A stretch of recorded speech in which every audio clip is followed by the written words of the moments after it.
ತಂದೆ ಹೇಳ್ರೇನು ತಾಯಿ ಹೇಳ್ರೇನು ನನ್ನ ಕರ್ತವ್ಯ. ಹಾಗೆ ನಿಮ್ಮ ಮಕ್ಕಳಿಗೆ ನೀವು ಸಂಸ್ಕಾರ ಕೊಡ್ರಿ.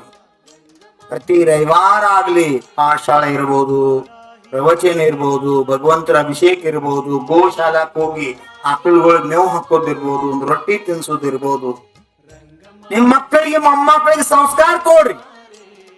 ಆ ಸಂಸ್ಕಾರ ನಿಮ್ ಮಕ್ಕಳನ್ನ ಪರಮಾತ್ಮ ಮಾಡಕ್ ಕಾರಣ ಆಗ್ತದ.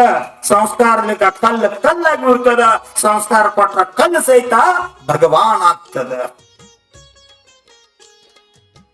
ಭದ್ರಗಿರಿ ಒಳಗಿರ್ತಕ್ಕಂಥ ಎಲ್ಲಾ ಕಲ್ಲುಗಳು ಎಂದು ಪೂಜಾ ಮಾಡಿಸ್ಕೊಂಡಿದ್ದೀನಿ. ಇವತ್ತ ಕಲ್ಲಿನೊಳಗೆ ಎಂತ ಪೂಜ್ಯತಾ ಬಂದದಂದ್ರ, ಒಂದು ಕಲ್ಲು ಭರ್ತೇಶ್ವರ ಮೂರ್ತಿ ಆಗಿ ನಿಂತದ, ಇನ್ನೊಂದು ಕಲ್ಲು ಬೊಂಟೇಶ್ವರ ಆಗಕ್ಕಂತದ. ಎದರಿಂದ ಇದು ಸಂಸ್ಕಾರ. ಕಲ್ಲಿನಂತ ಕಲ್ಲಿ ಕೊಟ್ರ ಸಂಸ್ಕಾರ ಮೂರ್ತಿ ಆಗ್ತದ. ಮತ್ತ ಆತ್ಮ ಸಂಸ್ಕಾರ ಕೊಟ್ರ ಯಾಕೆ ಪರಮಾತ್ಮ ಆಗೋದಿಲ್ಲಪ್ಪ? ಪರಮಾತ್ಮ ಬೇಕಾದ ಸಂಸ್ಕಾರ ಅತ್ಯವಶ್ಯಕದ, ಅತಿ ಅವಶ್ಯಕ.